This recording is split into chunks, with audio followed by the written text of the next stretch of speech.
আসসালামু আলাইকুম ওয়া রাহমাতুল্লাহ। অত্যন্ত দুঃখ ভারাক্রান্ত মন নিয়ে আপনাদের সামনে হাজির হয়েছি।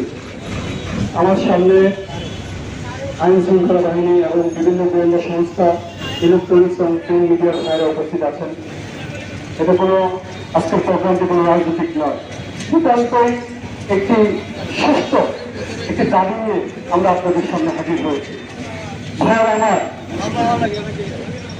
ছাত্র জনতার গণ অভ্যুত্থানের পরে এদেশে ছাত্রদের উপর নির্যাতন হবে, এটা কোনোভাবেই মেনে নেওয়া যায় না।